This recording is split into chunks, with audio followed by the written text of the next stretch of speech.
Terminé, Kardec. Terminé. Mon nom est David Kardec.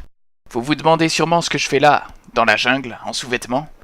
Tenu en joue par celui qui fut jadis mon meilleur ami, lui-même en sous-vêtements. Pourquoi est-ce qu'on devrait être tous les deux en sous-vêtements? Oh, pardon, tu veux être le seul en sous-vêtements, c'est ça? Non, je reformule. Pourquoi est-ce qu'on est en sous-vêtements dans ton truc? J'en sais rien, moi. C'est comme ça que j'ai imaginé le script. Si tu veux négocier les détails, t'as qu'à revenir en France pour qu'on puisse trouver une solution. On en a déjà parlé, Dexter, je ne reviens pas. Je vois maintenant où tu veux en venir. Ton idée de réaliser un film, c'est juste une ruse pour m'obliger à revenir. Mais ça ne marchera pas, tout comme toutes tes ruses ont échoué durant les dernières 72 heures. Bon, d'accord. On n'a qu'à dire qu'on est tout nu dans la jungle. Quoi? Si vraiment les sous-vêtements te dérangent, David, je suis prêt à faire des concessions. Hein? Mêle-toi de ce qui te regarde, Diego. Ok. Si jamais, et ce n'est pas le cas puisque je ne ferai pas partie de ton film, mais si jamais j'étais intéressé, tu penses vraiment que l'idée des sous-vêtements me dérangerait parce que ça fait trop habillé? Donc ce que tu es en train de dire, c'est que tu es intéressé. J'ai précisément spécifié l'inverse.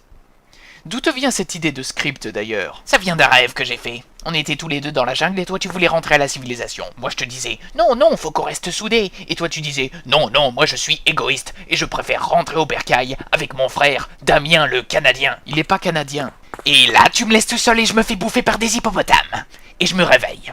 Et je me refais bouffer par des hippopotames. Et je me réveille encore, mais cette fois pour de vrai. C'était dingue. Pourquoi? Ça se passe pas bien en France?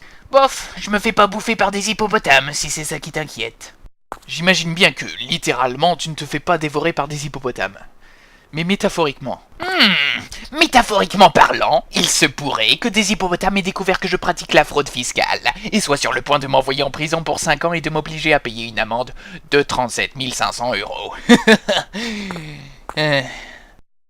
C'est pas vrai, dis-moi que c'est une blague. Ah, tu sais ce qu'on dit, l'homme est un hippopotame pour l'homme, David. Tu es le pire des abrutis que je connaisse.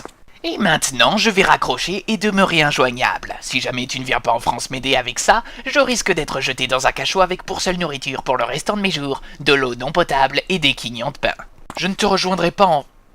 Allô? Allô, Dexter? C'est pas vrai. Dexter! Dexter! Quoi? Tu m'expliques ce qu'il vient de se passer là? Mais je te l'ai déjà expliqué, un flashback! Est-ce que tu es conscient que les flashbacks ça fonctionne seulement de ton point de vue? Parce que de mon point de vue, t'as juste fermé les yeux et fait des bruits bizarres durant toute l'après-midi. Oh, vraiment? Donc quand moi je me souviens de trucs, toi tu les vois pas? Non, bien sûr que non! Personne ne les voit, on n'est pas dans une série télé. Décevant. Mais à l'avenir, ça pourra me sauver de situations embarrassantes, donc merci de me le dire, t'es vraiment un pote. Non, je ne le suis plus. Mais juste par curiosité, qu'est-ce que tu voulais me montrer? L'astucieux chantage que j'ai utilisé pour te faire revenir en France, et que je peux maintenant utiliser pour faire en sorte que tu sois mon ami. Donc pour que je redevienne ton ami, tu as voulu me montrer la chose qui fait que je ne suis plus ton ami. Il faudra que je t'explique ce qu'est la logique, Dexter. Toi-même. Crève, Dexter!